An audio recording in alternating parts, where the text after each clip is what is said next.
Bonjour mes amis,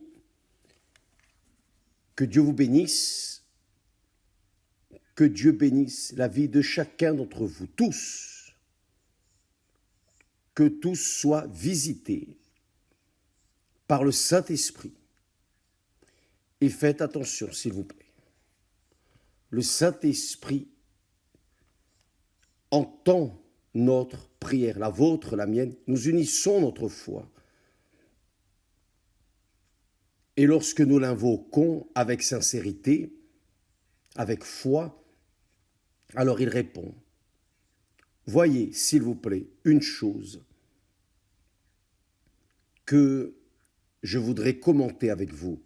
Beaucoup de personnes entrent sur mon Instagram et commentent, évêque, je veux revenir. Je suis déchu par terre. Je veux revenir à la foi. Je veux revenir au premier amour. Enseignez-moi comment revenir au premier amour. Je n'ai pas envie de sortir de la maison pour aller à l'église. J'aimerais beaucoup y aller, mais les forces me manquent. Il me manque des conditions physiques pour arriver jusqu'à l'église. J'aimerais que vous appreniez une chose. Dieu, mes amis, est un Dieu de compassion, de miséricorde, de compréhension. Il est un Dieu de tolérance, de patience, et il est juste. Tout cela, vous le savez déjà. Mais ce que peut-être vous ne savez pas, c'est que lorsque vous croyez dans sa parole, vous croyez en lui. Lorsque vous croyez en lui, vous croyez dans sa parole. Et cette croyance n'est pas un sentiment comme un sentiment d'amour, de passion, de volonté d'embrasser. Non. La foi est une question de certitude, de croyance. La foi est une certitude que Dieu fera ce qu'il a promis qu'il ferait. C'est juste cela. N'attendez pas de sentir l'envie, la volonté d'aller à l'église.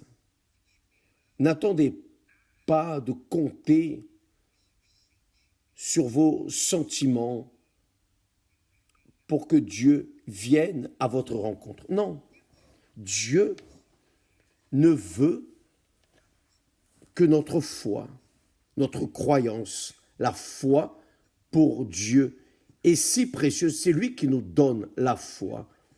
Lorsque je manifeste ma foi, c'est lui qui m'a donné cette force, ce courage de manifester cette foi. Donc, c'est lui qui fait. C'est lui qui opère en nous aussi bien le vouloir que le faire, selon sa bonne volonté. Donc, vous ne pouvez pas rester dans la dépendance des sentiments du cœur. Parce que si vous prêtez l'oreille à la voix du cœur, car le diable utilise le cœur, ce que le diable, le plus grand allié du diable dans ce monde, vous savez qui c'est? C'est le cœur humain. Car le cœur humain veut toujours, il désire toujours, il est toujours en train de sentir ou de ne pas sentir. Donc, le diable profite des sentiments des personnes pour les tromper. et les faire penser dans le cœur, penser avec le cœur, qui est la plus grande erreur, penser avec le cœur, quoi donc? Penser que pour elle, il n'y a plus de solution. C'est ce que le diable dit. C'est ce qu'il fait, son travail. Son travail est d'essayer, toujours d'essayer d'empêcher la personne de raisonner, empêcher la personne de penser. Pensez avec moi. Dieu est grand, Dieu est amour. Si Dieu est grand et que Dieu est amour, qu'y a-t-il d'impossible qu'il ne puisse réaliser? Et que ne veut-il pas faire? Que ne veut-il pas faire? Il ne veut punir personne. Il veut bénir tous. Le Seigneur Jésus n'est pas venu juste pour quelques personnes. Le Seigneur Jésus est venu pour tous. Il a dit clairement, les saints n'ont pas besoin de médecins, mais les malades. Et je suis venu pour les malades, les infirmes. Dans de nombreux passages, il dit, venez à moi, invoque-moi et je te répondrai. Il n'est pas en train d'imposer, il n'est pas en train de mettre des obstacles pour que vous arriviez à lui. Au contraire, les portes sont ouvertes, vous pouvez entrer. La porte, il n'y en a qu'une, c'est le Seigneur Jésus, mais vous devez comprendre qu'il est toujours prêt pour écouter la clameur de ceux qui l'invoquent. Mais une chose est nécessaire, la sincérité. Vous pouvez ne pas avoir cette foi courageuse. Vous pouvez avoir une foi très tendre, fragilisée par les circonstances. Mais vous devez être sincère. Si vous êtes par terre, prostré, découragé, si vous pensez que Dieu vous a tourné le dos, mensonge, ça, c'est un mensonge de votre cœur sent que tout le monde vous a abandonné. Le monde peut vous abandonner, grâce à Dieu que le monde vous a abandonné. Parce que plus nous sommes abandonnés par le monde, plus nous sommes aimés par Dieu. Donc, faites attention. Le Seigneur Jésus ne fait exception de personne. Ce que vous avez fait d'erroné, vous n'avez pas fait de bon, peu importe si vous êtes la personne la plus cruelle, la plus perverse, la plus terrible de la face de la terre, la plus pécheresse. Vous pouvez être la personne qui porte le plus grand péché du monde. Même ainsi, Dieu vous écoute. Dieu vous écoute. Laissez-moi vous dire, je vais vous dire quelque chose de très fort. L'une des personnes qui est venue jusqu'à nous a dit la chose suivante. Évêque, c'est un jeune homme, il m'a dit, j'ai été abusé par mon propre père. Et mon père est un religieux. Et j'ai grandi révolté contre tout, spécialement contre Dieu. Vous savez ce que j'ai fait? Bien, je vais vous le dire. Je n'ai jamais dit ça à personne, disait-il. Je me suis masturbé et j'ai éjaculé sur la Bible. Vous croyez en ça? Eh oui, j'ai fait ça. Parce que j'avais tellement de haine contre Dieu, tant de colère, de rage contre Dieu, que j'ai fait ça juste pour l'insulter.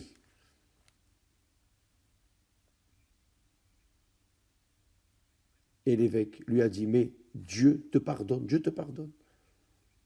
Il pardonne. Il pardonne même cette haine que vous avez eue contre lui. Car vous ne le connaissiez pas, vous ne le connaissez pas. Et qu'est-ce qui plaît à Dieu? Qu'est-ce qui plaît à Dieu? Vous voulez plaire à Dieu? Vous voulez plaire à Dieu? Vous n'avez pas besoin d'être religieux, charitable, bon, généreux. Si vous voulez plaire à Dieu, manifestez votre foi. Et la foi contrarie les doutes, les peurs. La foi contrarie ces menaces sataniques, ces pensées sales qui viennent dans votre tête. La foi qui plaît à Dieu. Sans foi, il est impossible de plaire à Dieu, car la foi pointe entre vous et Dieu. La foi en qui? Dans le Seigneur Jésus-Christ, car il a déjà payé le prix pour mes péchés. Aussi grand soit-il, aussi pire soit-il, il a payé. Le Seigneur Jésus est l'unique qui a le pouvoir de pardonner, la puissance de sauver. Mais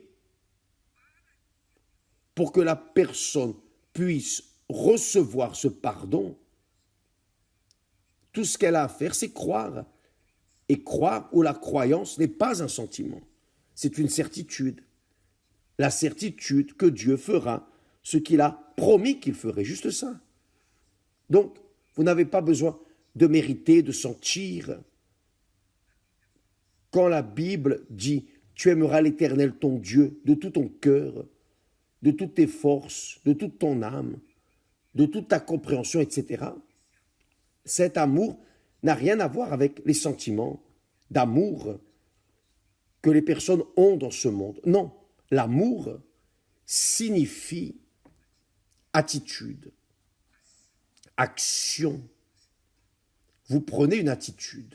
Le Seigneur Jésus a dit, « Celui qui m'aime garde mes paroles. » Mais évêque, je ne garde pas les paroles de Dieu, je ne suis pas en train de les garder, mais vous croyez en elles. Vous croyez dans la promesse de Dieu. Si vous ne croiriez pas, vous ne seriez pas là en train de méditer avec nous. Si vous ne croyez pas en Dieu, vous ne seriez pas en train de chercher ou en train de penser dans les choses de Dieu. Vous seriez complètement éloigné, vous ne voudriez rien savoir des choses de Dieu. Parce que vous voulez savoir, cela s'appelle la foi, même si elle est toute petite, insignifiante, mais cette foi est capable de faire de vous nouvelles créatures. Dieu vous pardonne. Indépendamment si vous sentez l'amour pour lui ou non, il ne se préoccupe pas de ça, mais il veut que vous croyiez dans sa parole. Si vous croyez dans sa parole, vous croyez en lui, et ça, c'est la foi qui fonctionne. Ça, c'est la foi qui plaît à Dieu. Voyez, la Bible parle, voyez, que le Seigneur Jésus passait avec la multitude, et soudainement, quelqu'un a crié, « Jésus, fils de David, aie pitié de moi, aie compassion de moi. » La multitude est venue et elle a voulu taire la bouche de cet aveugle. Mais il criait encore plus fort, ce qui veut dire, il a manifesté une foi en quelqu'un qu'il ne voyait pas comme vous ne le voyez pas. Moi non plus, je ne vois pas le Seigneur Jésus. Nous ne voyons pas le Seigneur Jésus. Vous êtes là perdus dans la boue du péché, mais vous croyez que le Seigneur Jésus est là aussi. Vous ne le voyez pas, vous ne le sentez pas, vous ne le touchez pas. Mais vous savez aussi qu'il est là, oui ou non? Si vous ne croyez pas en cela, vous ne seriez même pas là en train de méditer avec nous dans la parole de Dieu. Donc, vous croyez. Je crois qu'il est là avec moi, aussi vrai qu'il existe. Je ne le vois pas, je ne le sens pas, rien, mais j'ai la certitude qu'il est là et j'ai la certitude qu'il est là avec vous. Dieu est dans tous les endroits. La Bible dit que Dieu est proche de tous ceux qui sont affligés, blessés, fatigués, malades, infirmes, nécessiteux. Il est proche. S'il est proche de moi, évêque, pourquoi est-ce qu'il ne résout pas mon problème? Il ne va pas résoudre votre problème. Vous savez pourquoi? Tant que vous ne l'invoquez pas, vous devez démontrer cette foi, comme l'a fait l'aveugle. L'aveugle ne voyait pas le Seigneur Jésus, mais quelqu'un a dû lui dire, oh aveugle, le Seigneur Jésus est en train de passer, il entre dans notre ville.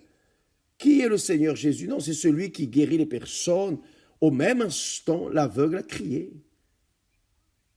Et quand il a crié et que la multitude a essayé de l'empêcher d'arriver jusqu'au Seigneur Jésus, cette multitude, disons, représente la voix du diable qui empêche les personnes d'arriver à Dieu. Pourquoi? Parce que la personne se pense misérable, pécheresse, etc., et qu'elle ne va pas recevoir l'attention. Mais l'aveugle a cru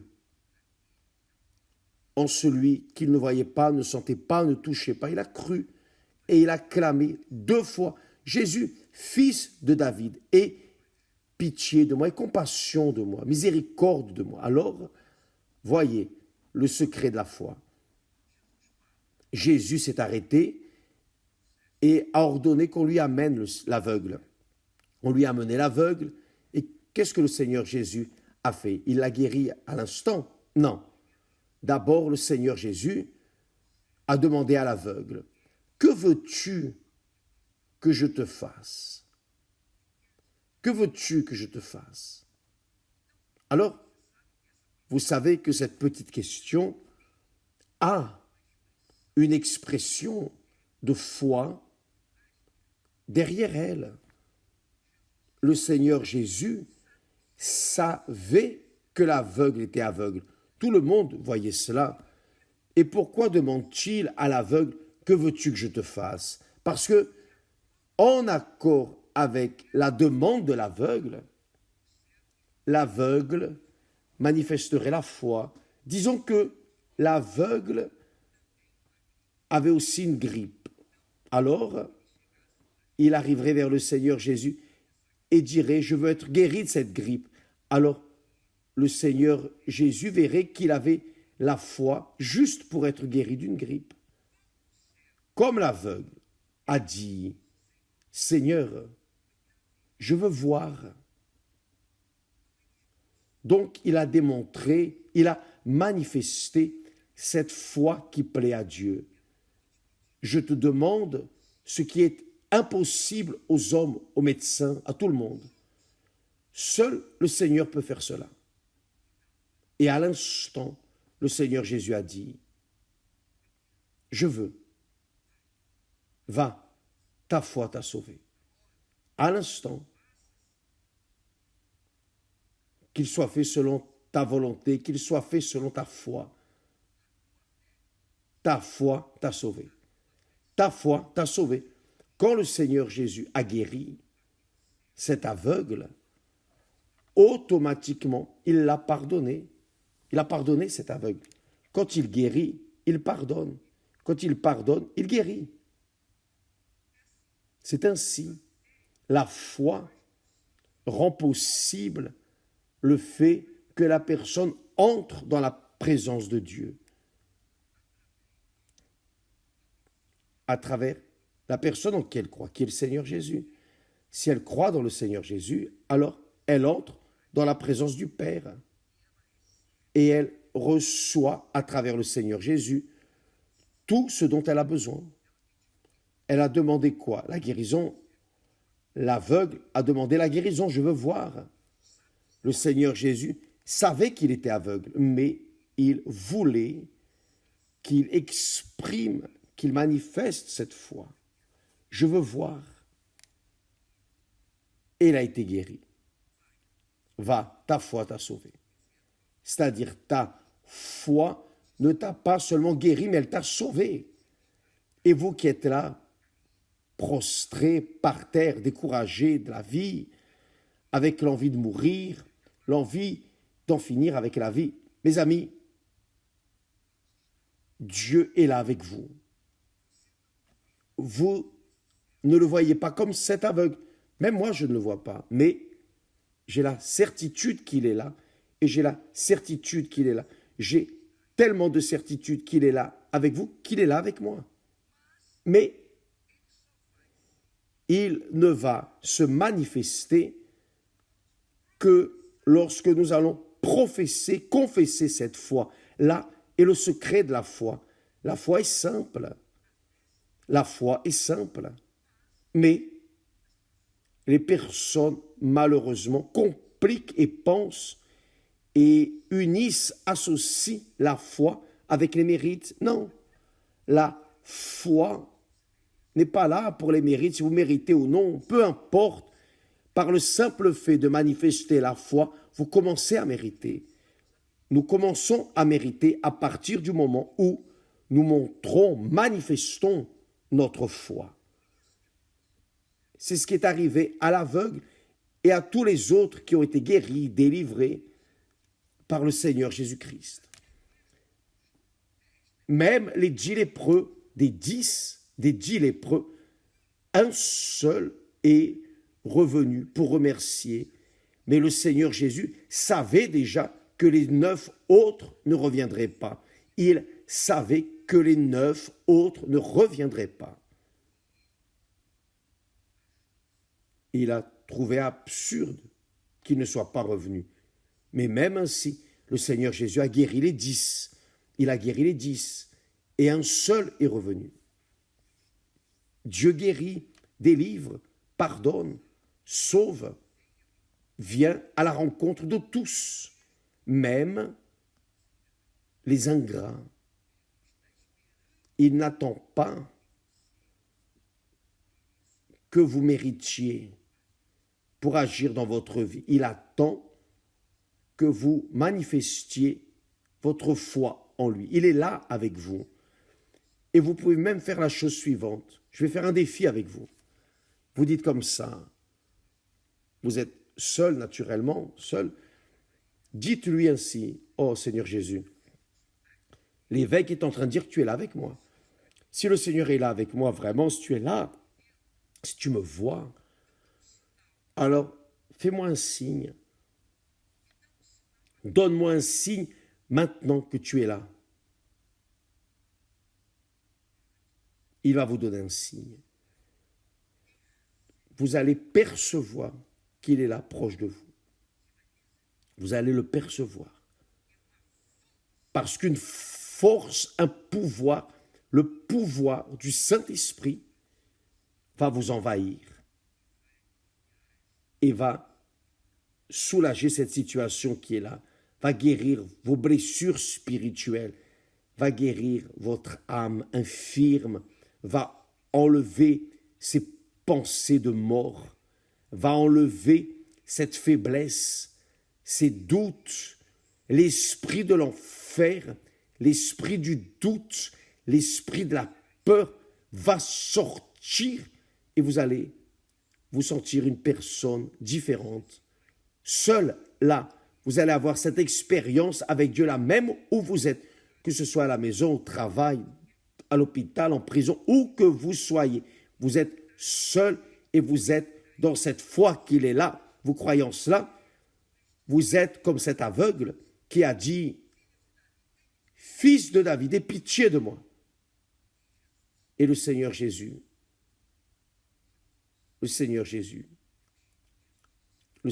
lui a dit « Vois, recouvre la vue, ta foi t'a sauvé ».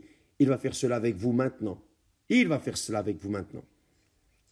Il n'a besoin de personne, ni de pasteur, ni d'évêque, de personne.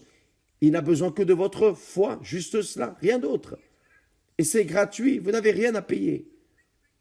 Vous n'avez pas besoin d'aller à l'église ou faire ceci ou cela. Vous n'avez rien à faire. La seule chose que vous deviez faire, c'est croire. Vous croyez? Alors recevez maintenant. Au nom du Seigneur Jésus, mon Père, honore cette parole. Honore la parole de foi que par ton esprit, nous transmettons à ces personnes et fais naître de nouvelles créatures. Fais arriver maintenant l'inespéré, l'impossible, mais que cette créature sorte de cette voie sans issue, qu'elle soit libre, délivrée de cette infirmité, de ce mal-être, de cette dépression, de ces doutes, de ces peurs, qu'elle soit libre maintenant. Fais cela, mon Père, pour la gloire de ton nom, car au nom du Seigneur Jésus, je te demande et remercie. Et qui croit, dit Amen, et grâce à Dieu. Vous croyez? Alors dites Amen, et soyez libres, au nom du Père, du Fils et du Saint-Esprit. Allez, votre foi vous a sauvé. Que Dieu vous bénisse et à demain au nom du Seigneur Jésus. Amen.